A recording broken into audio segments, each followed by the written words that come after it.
இன்னைக்கு நம்ம Avengers டூம்ஸ்டே and secret Wars நம்மள நெருங்கிட்டு இருக்க சமயத்துல டாக்டர் டூம் காமிக்ல பண்ண பயங்கரமான சம்பவங்களையும் ஃபியூச்சர்ல எம்சியூல இது நடக்கிறதுக்கான வாய்ப்புகள் இருக்கான்றதையும் பத்தி தான் இன்னைக்கு நம்ம மொத்தமா டிஸ்கஸ் பண்ண போறோம். அப்படி நம்ம சேனலுக்கு சப்ஸ்கிரைபர் தட்டி விட்டுருங்க, வீடியோவை கிக் ஆஃப் பண்ணிடலாம். இதுக்கு முன்னாடி நம்ம டாக்டர் டூம் பண்ண ஒரு சில முக்கியமான விஷயங்களையுமே ஒரு வீடியோல டிஸ்கஸ் பண்ணிருப்போம். அதோட கண்டினியூவா பார்ட் 2 தான் இது. டாக்டர் டூம்ன்ற காமிக்ல 10வது இஷ்யூல ஒரு யூனிவர்ஸ்ல இது மாதிரி டாக்டர் டூம் யதார்த்தமா அவரை மாதிரியே இருக்கிற இன்னொரு வேரியண்ட்டை நேருக்கு நேரா சந்திக்கிறாரு. ஆனா அந்த ஒரு விக்டர் வான் டூம் கிட்ட எந்த ஒரு கவசமோ சக்தியோ இல்ல. நம்ம டாக்டர் டூம் எப்படி ஒரு வில்லனா இருக்காரோ அதுக்கு அப்படியே ஆப்போசிட்டா அந்த யூனிவர்ஸ்ல இருக்கிற விக்டர் வான் டூம் ஒரு நல்லவரா ஒரு நல்ல மனிதரா வாழ்ந்துட்டு வந்துட்டு இருக்காரு. அவரை நேருக்கு நேரா சந்திச்ச நம்ம பிரைம் டாக்டர் டூம் ஆச்சரியத்தோட பார்த்துட்டு இருக்க. பதிலுக்கு அந்த யூனிவர்ஸை சேர்ந்த டாக்டர் டூம் பிரைம் டாக்டர் டூமை பார்த்து அவர்கிட்ட அவ்வளவு சக்திகள் இருந்தா அவரை பார்த்து கொஞ்சம் கூட பயப்படாம நீ எங்க யூனிவர்ஸுக்கு வந்திருக்கதை பார்த்து நாங்க ஒன்னும் பயப்பட மாட்டோம் அப்படின்னு பிரைம் டாக்டர் டூமை பார்த்து அவரை எச்சரிக்கிற விதமா அவர்கிட்ட பேசுறாரு. பதிலுக்கு நம்ம பிரைம் டாக்டர் டூம்க்கு அவரை பார்த்து கோபமும் பொறாமையும் வர ஆரம்பிக்குது. என்னதான் அவர் அந்த யூனிவர்ஸை சேர்ந்த டாக்டர் டூமா இருந்தாலும் அவர்கிட்ட நம்ம பிரைம் டாக்டர் டூம் மாதிரி பயங்கரமான சக்திகளோ திறமைகளோ இல்ல. ஒரு சாதாரண மனிதனா தான் டாக்டர் டூம் அந்த யூனிவர்ஸ்ல வாழ்ந்துட்டு இருக்காரு. இந்த நிலைமையில ஒரு சாதாரண மனிதனா இருந்துட்டு இவ்வளவு சக்திகள் இருக்கிற என்ன பார்த்து எந்த தைரியத்துல நீ எச்சரிக்கிற விதமா என்கிட்ட பேசுற அப்படின்ற ஒரு கோபமும் நம்ம பிரைம் டாக்டர் டூம் கிட்ட இருக்கிற மாதிரியான முகம் அந்த யூனிவர்ஸ் சேர்ந்த டாக்டர் டூம் கிட்ட இருக்காது. நம்ம டாக்டர் டூமோட முகம் முழுவதுமா சதஞ்சு போயிருக்கும். சீக்ரெட் வார்ஸ் காமிக்ல எல்லாருமே பார்த்திருப்பீங்க. அதுவே அந்த யூனிவர்ஸ் சேர்ந்த டாக்டர் டூமோட முகம் தெளிவா எந்த ஒரு சின்ன குறையுமே இல்லாம இருக்கிறத பார்த்ததும் நம்ம டாக்டர் டூம் பொறாமையோடவும் கோவத்தோடவும் அந்த டாக்டர் டூமையும் அந்த டாக்டர் டூம் வாழ்ந்துட்டு இருந்த யூனிவர்ஸையுமே இறக்கமே இல்லாம முழுவதுமா அடியோட அழிச்சிடுறாரு. அப்போ டாக்டர் டூம் இதுல எந்த அளவுக்கு ஒரு வில்லத்தனமான கேரக்டர் அப்படின்னு உங்களுக்கு புரிஞ்சிருக்கும்னு நினைக்கிறேன். இந்த சீக்வன்ஸ் அப்படியே டூம்ஸ்டே இல்லனா அவெஞ்சர் சீக்ரெட் வார்ஸ் நடக்கிறதுக்கான வாய்ப்புகள் இருக்கு. ஏன்னா டாக்டர் டூம் கேரக்டரை ஒரு வில்லத்தனமா டெவலப் பண்றதுக்கு டாக்டர் டூம்க்குன்னு சீரிஸோ படமோ ரிலீஸ் ஆகல. அப்படி இருக்கும்போது ஒரே படத்துல எம்சியோட மொத்த வில்லனா டாக்டர் டூமை காட்டுறதுன்றது கொஞ்சம் கஷ்டமான விஷயம் தான். இந்த சமயத்துல இது மாதிரி ஏதாவது பயங்கரமான சம்பவங்கள் பண்ணாதான் டாக்டர் டூம் ஒரு பயங்கரமான வில்லனாவும் ராவான கேரக்டராகவும் ஆடியன்ஸ் மத்தியில நிலைச்சு நிக்க முடியும். அதை தொடர்ந்து அதுக்கு அடுத்தபடியா எம்சியூல நடக்கிறதுக்கான வாய்ப்புகள் இருக்கிற ஒரு முக்கியமான காமிக் இன்சிடென்ட்னா அது டாக்டர் டூம் கையால டாக்டர் ஸ்ட்ரேஞ்ச் இறக்குறது. இந்த இன்சிடென்ட் சீக்ரெட் வார்ஸ் காமிக்ல நடந்திருக்கும். டாக்டர் டூம் பியாண்டர்ஸ் கிட்ட இருந்த சக்திகளை திருடி ரியாலிட்டியை தனக்கு ஏத்த மாதிரி மாத்தி ஒரு புது யூனிவர்ஸுமே உருவாக்கி அந்த யூனிவர்ஸ்ல இருக்க மக்களுக்கு டாக்டர் டூம் ஒரு கடவுளை வாழ்ந்துட்டு வந்துட்டு இருப்பாரு. இது எல்லாமே எர்த் 616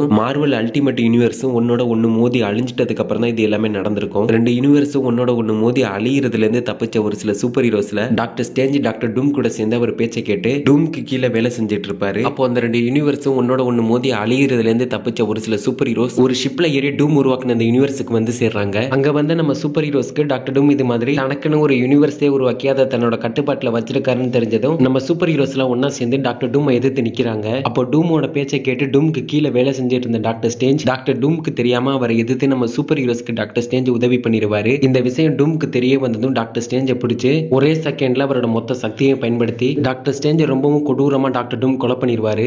எம்சியூ கூடிய சீக்கிரம் ரீபூட் ஆக போகுது. இந்த சமயத்துல எம்சியூல அவங்க கஷ்டப்பட்டு உருவாக்கி மேல கொண்டு வந்த ஒவ்வொரு பெரிய பெரிய கேரக்டர்ஸுக்குமே ஒரு பெர்ஃபெக்டான எண்டிங்கோ ஒரு தெளிவான விளக்கமோ கொடுத்தாகணும். அப்படி இல்லைன்னா அந்த கேரக்டர்ஸுக்கான வேல்யூன்றதே சுத்தமா இல்லாம போயிடும். எம்சியூல தானோஸ்ன்ற ஒரு கேரக்டரை வில்லனை காட்டுறதுக்கே கிட்டத்தட்ட 2-3 படங்கள் கிட்ட உட்காந்து தானோஸ்ன்ற ஒரு கேரக்டரை வச்சு பயங்கரமா ஹைப் ஏத்திட்டு இருந்தாங்க. இவ்வளவு தூரம் கொண்டு வந்த தானோஸ் அப்படியே தண்ணி தொலைச்சு விட்டுற மாட்டாங்க. ஓகே, இப்ப நம்ம தானோஸ் எப்படி காமிக்ல டாக்டர் டூம் கையால எப்படி இறந்திருப்பாரு அப்படின்றத பத்தி லைட்டா பாத்துருவோம். டாக்டர் டூமோட கையால தானோஸ் இறக்குறது இந்த ஒரு இன்சிடென்ட் பத்தியுமே எல்லாருமே கண்டிப்பா கேள்விப்பட்டிருப்பீங்க. ரெண்டு யூனிவர்ஸும் ஒன்னோட ஒன்னு மோதி அழியும் போது அங்க இருந்த சூப்பர் ஹீரோஸ்ல ஒரு சில பேர் ஒரு ஷிப்ல ஏறி எப்படி அந்த அழிவுல இருந்து உயிரோட தப்பிச்சாங்களோ அது மாதிரி இந்த பக்கம் தானோஸ் மேல ரெண்டு யூனிவர்ஸோட அழிவுல இருந்து தப்பிச்சு டாக்டர் டூம் உருவாக்கின யூனிவர்ஸை கண்டுபிடிச்சு அங்க போறாரு. ஆனா தானோஸ்க்கு டாக்டர் டூம் தான் அந்த யூனிவர்ஸை உருவாக்கி அந்த யூனிவர்ஸ்ல இருக்க எல்லாருக்கும் டாக்டர் டூம் கடவுளா வாழ்ந்துட்டு இருக்காருன்றது தானோஸ்க்கு தெரியல. இது தெரியாம தானோஸ் அங்க இருக்க மக்களை பிடிச்சு இது எந்த இடம், இது எங்க இருக்கு அப்படின்னு விசாரிக்க பதிலுக்கு அவன் தானோஸ் கிட்ட இது மாதிரி இது டாக்டர் டூமால உருவாக்கப்பட்ட ஒரு உலகம், டாக்டர் டூம் தான் எங்களுக்கு கடவுள் அப்படின்னு சொல்ல பதிலுக்கு தானோஸ் அவன் கழுத்தை பிடிச்சு கடவுளா, நான் இருக்கும்போது யாரா உங்களுக்கு கடவுள், இங்க நான் மட்டும் தான் எல்லாருக்கும் கடவுளா இருக்க முடியும்னு சொல்லிட்டு அவன் கழுத்தை பிடிச்சு நெரிச்சு கொள்றாரு. தானோஸ் அங்க வந்திருக்கதை தெரிஞ்சுக்கிட்ட டாக்டர் டூம் அடுத்த மறுநொடிய தானோஸ் முன்னாடி வந்து நிக்க தானோஸ் முன்னாடி டாக்டர் டூம் வந்ததும் தானோஸ் டாக்டர் டூமை பார்த்து அவர்கிட்ட வாயை விட்டு டாக்டர் டூமைய சண்டைக்கு கூப்பிடுறாரு. ஆனா பதிலுக்கு டாக்டர் டூம் தானோஸோட நெஞ்சில குத்தி அவரோட முதுகெலும்பு பிடிச்சி இழுக்கிறாரு. தானோஸ் அந்த இடத்துல அப்படியே இறந்து போயிடுறாரு. இந்த ஃபைட் இன்னுமே கொஞ்சம் லென்த்தா நடந்திருக்கும். நான் உங்ககிட்ட சிம்பிளா மேலோட்டமா சொல்லியிருக்கேன், அவ்வளவுதான். நீங்க இன்னும் இந்த சீக்ரெட் வார்ஸ் காமிக்க படிக்காம இருந்தீங்கன்னா அந்த காமிக் சீரிஸை ஃபுல்லா எக்ஸ்பிளைன் பண்ணி நம்ம சேனல்ல ஆல்ரெடி வீடியோ அப்லோட் பண்ணிட்டோம். பார்க்காதவங்க மறக்காம செக் பண்ணி பாருங்க. பட் எனிவேஸ் காமிக்ல நடந்த மாதிரி டாக்டர் டூம் கையால தானோஸ் இறந்துட்ட மாதிரி படத்துல நடக்கிறதுக்கான வாய்ப்புகளும் இருக்கு. பிகாஸ் எம்சியூல தானோஸ்ன்ற ஒரு கேரக்டரை வச்சு எந்த அளவுக்கு பெர்ஃபெக்ட்டா ரைட் பண்ண முடியுமோ அதை விட சூப்பராவே தானோஸ் நம்ம கிட்ட காட்டியிருப்பாங்க. இனி எம்சியூல தானோஸை வச்சு